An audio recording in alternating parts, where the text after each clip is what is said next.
Grabatzen ari garen unean gaueko 12 laurden gutxi diren honetan, Liverpoolek eta Paris Saint-Germainek Anfielden jokatu duten Txapeldunen Ligako final zortzirenetako itzuliko norgehiagokaren analisia egingo dugu. PSG sailkatu da hurrengo faserako eta honen bestez esloten taldeak ez du Championseko hurrengo fasea jokatzerik izango. Gogoratuko dugu aurreko norgehiagokan batetik joanekoan Paris Saint-Germainek galdu egin zuela etxean, Liverpoolek irabazi zuen orduko hartan Printzipeen parkean hutseta bat, eta gaurkoan hutseta bat irabazi du Paris Saint-Germainek, baina ondoren 1-4 gainditu zaio Liverpooli penaltietan. Ligan, euren ligetan, biak dinamika oso positiboan iritsi dira, batetik Liverpoolek 3-1 irabazi zion Southamptoni, eta Paris Saint-Germainek 1-4 Rensi, beraz, aitzakia gutxirekin iritsi dira bitaldeak, eta Ryan eta Arne Slotek eta Luis Enriquek honako 11 hauen aldeko apustua egin dute. Alisson izan da ATPa, lauko lerroan Alexander Arnold eskuinegaletik, Robertson ezkerregaletik, Van Dijk eta Konate atzealdearen erdialdean, euskarri bikoitza osatu dute Gravenberchek eta McAllisterrek, erdipuntan izan da Soboslai eta goian eskuinaldetik Mohamed Salah, ezkerraldetik Luis Diaz eta goian Diogo Jota izan dira. Paris Saint-Germainek berriz, Luis Enriquek 4-3-2ko sistemaren aldeko apustu egin du, Donnarumma izan da ATPan, lauko lerroan atzealdean Asraf izan da eskuinegaletik, Nuno Mendes ezkerregaletik, William Pacho eta Marquinhos atzealdearen erdialdean, Bitinak jokatu du euskarri moduan, volante moduan zelai erdian Fabian eta Joao Neves laguntzaile zituela, eta goian Barkolak jokatu du eskuinaldetik, Karabaskeliak ezkerraldetik eta Usman Dembele izan da goian. Aurreko norgehiagoka ez nuen ikusterik izan, baina esan zenaren arabera Paris Saint-Germainek sekulako errepasoa eman zion 80 minutuetan zehar Liverpooli, baina azkenerako Arne Sloten taldeak bilatu zuen atea Harvey Elliotten eskutik, gaurkoan ez du. Ingalaterrarrak partidan minuturik izan, aurrekoan goleatzaile izan bazen ere, baina gaurkoan ikusten zen oso bestelako norgehiagoka izango zela. Batez ere Liverpool oso indartsu sartu delako, fisikoki sekulako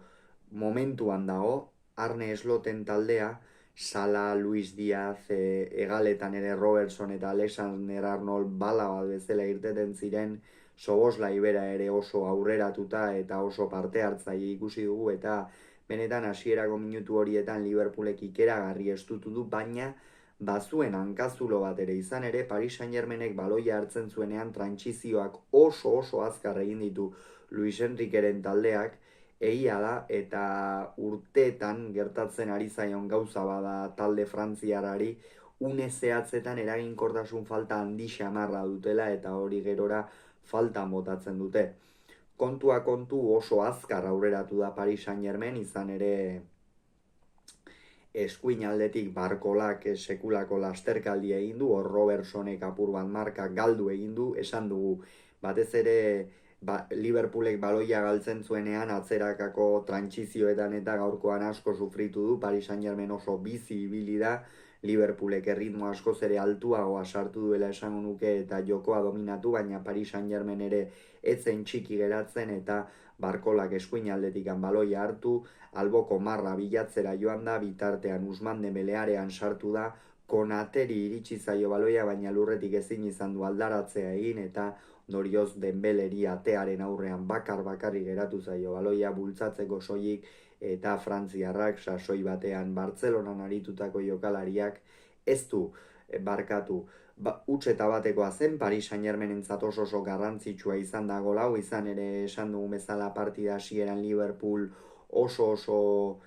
zapaltzaile eta erritmo oso biziarekin hasi da, eta horrek behar bada Paris Saint-Germain jateko beldurra ere izango zuen, gainera presio handiagoarekin zebilen talde frantziarra, eurek sartu behar baitzuten gola, eta 12. minutuan egin dute. Gerora baina partida berdin jarraitu du, Liverpoolek aukerak izan ditu, aukera garbixamarrak esango nuke, ez lehen zatian, baina bigarren zatian gero aipatuko ditugun batzuk bai.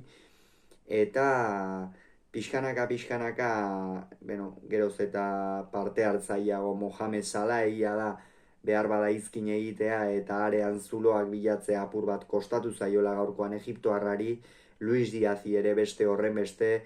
naiz eta gaurkoan esango nuke normalean, bai talde batean eta bai bestean, zelai erdiko jokalariek pixu handia izan ohi dute, baina gaurkoan esan behar dena da, apenas izan dutela pixurik, ez Gravenberchek eta McAllisterrek Liverpoolen kasuan osatu duten euskarri bikoitzak eta ez da Bitinak, Fabianek eta Joao Nevesek osatu duten zelai erdiko hiruko lerro horrek ere gaurkoan ez du parte hartze handirik eduki, asko jokatu dute bi taldeek egaletatik hortikan egin nahi izan dute mina, Karabazkelia ere oso ongi, baloia hartzen zuenean nola alboko marra bilatu gabe oso jokalari vertikala da, une oro atea du jomuan eta izkin egiten eta asko nahastu gabe edo zuzenean joan daia une oro aulkira eta horrei esan desberdintasuna markatu ditu naiz eta ez duen golik egiterik izan. Atseden aldira utxe eta bateko emaitzarekin iritsi dira, bigarren zatian ere gauzak antzeko zeuden, berdinketa, bi taldeak erasora, behar bada Liverpool apur bat gehiago normala da, askotan etxeko taldeak eta Liverpoolek zer esanik ez Anfielden, asko erasotzen du, arrisku handia sortzen duia, une oro, eta gaurkoan ere horrelaxe izan da, bigarren zatian ez zirudien, lehen zatia jokatu zutenik egia esan jokalari askok, baina 77. Minutuan iritsi da lehen aldaketa, Barkolak kendu due ateratzeko, hemen ez du aldaketarik egin sistemari dagokionez Luis Enriquek, Barkolak esan dugu partida oso nahi duela, goleko pasea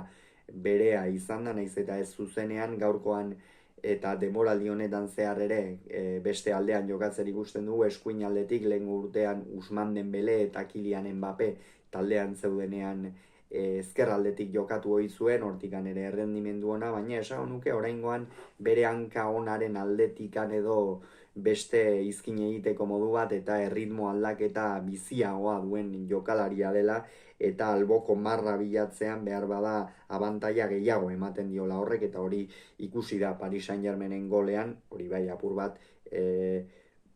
punteria falta zaio atearen aurrean izan ere gaurkoan ez ditu aukera garbiak izan, baina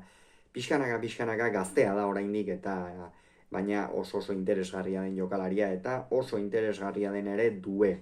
Atera den lehenengo momentutik oso entxufatuta ikusi dugu, Luis Enriquek eskatu diona egoki betez, izkin egin, alik eta vertikalena izan, alik eta gehien area bilatu, eta aldenean jaurti eta egin batean hori egin duela esan daiteke gaurkoan duek,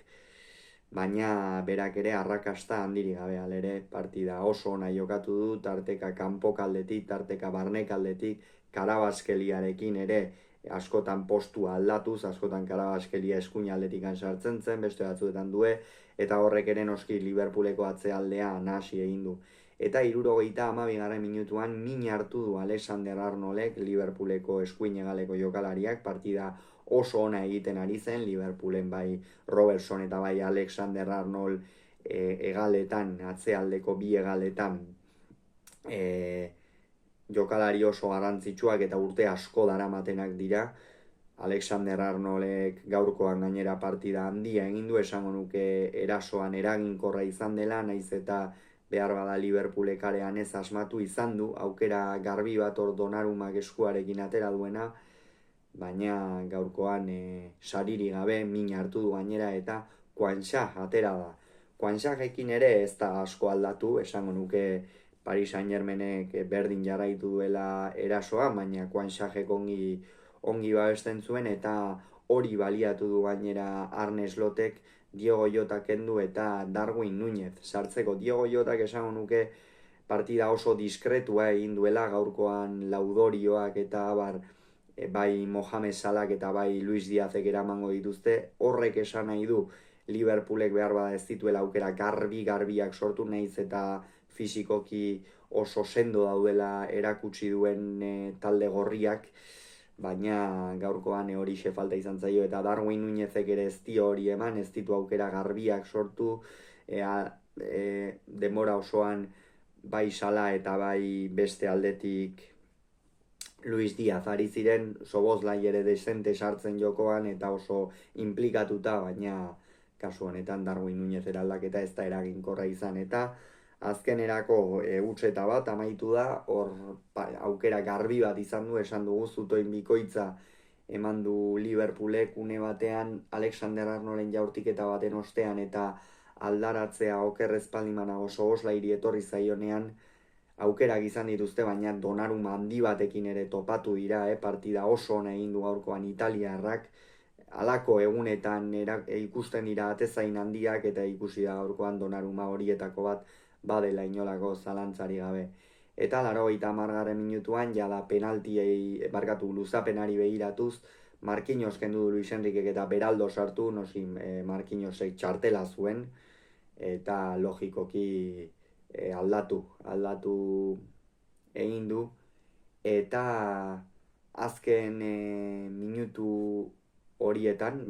luzapeneko minutuetan, McAllister kendu du eta Jones sartu, hemen jada bizi joan ganaiz, luzapenean ere bi taldek aukerak izan dituzte, garbiena eta oso garbia izan da, duek izan duen aukera bat, area barruan azpitik Alissonek sekulako eskua atera du, behar bada gaurkoan ez du lan handirik izan Brasildarra, baina hor egin behar izan duenean ikeragarrizko eskua atera dio, ikusgarria izan da benetan geldiketa, baina gerora askorako balio izan ez duena. McAllister kendu du esan bezala Jones sartzeko, kornerretan eta bai hor baloi geldoetan implikazioa izan du, gero tarteka kontraerasoetan eta Liverpool atera denean baloi batzuk gidatu ditu, baina orokorrean baloiaren irteeran eta Liverpoolek askoz ere joko zuzenagoa egin du, eta McAllister ez da hor sartzeko gai izan. Bere ordez Curtis Jones atera da, hain zuzen ere zelai erdiko jokalaria, apur bat atsedena ere behar baitzuen, logikoa den moduan McAllisterrek eta Jonesek, horixe, gerora esango dugu, baina utze egite nabarmen xamarrak egin ditu, zelai erdian ere bera atera denetik hor izkin egiten eta saiatu da, baina ikusi da partida une horretan behar badetzegoela beretzat. Eta minutuak aurrera joan ala, Zegemeri ere atera du Luis Enriquek eta Kangini ere bai, Karabaskelia eta Fabian kendu ditu, esan dugu Karabaskeliak partida handi egin duela, Fabian ere oso ongi, behar bada PSG-ren zelai erdian gehien implikatu den jokalaria, erasoan eta bar, gaurkoan esan dugu Joao Neves eta Bitina ez ditugula inbeste ikusi, Fabian bai ordea hor paseak sakonean sartu nahian eta bar, eta partida ona jokatu du. Gero, Luis Diaz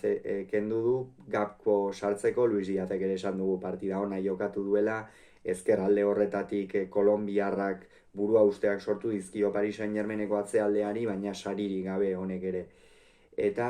Harvey Elliott esan dugu gaurkoan ez dela atera, baina azkenerako atera du. Gakpo ere atera da, hauek jokatu dituzten minutuetan jada partida oso itxia zegoen eta ez dute zer handirik egiterik izan. Elliott ere atera du, esan bezala Szoboszlairen ordez, Szoboszlairen partida oso ona gaurkoan, behar bada ez asko agertu den horietakoa, baina bai baloiak sakonean sartzerakoan eta bar naiz eta eraginkortasunik gabe izan den oso ongi bete du bere funtzioa Szoboszlaiek, 111. minutuan Konatek kendu Endo sartzeko, Konatek ere partida,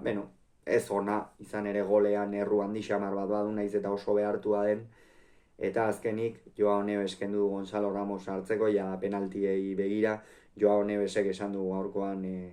nahiko desagertuta ikusi dugula, eta hori ez da noski albiste ona izan. Eta gero penaltietan Paris Saint-Germainek 4 gol sartu ditu, Bitina, Gonzalo Ramos, Dembelek eta duek, Liverpoolek bakarra 2 utzi egin ditu eta ondorioz Paristarrak izango dira final laurdenetako kanporak eta horretan,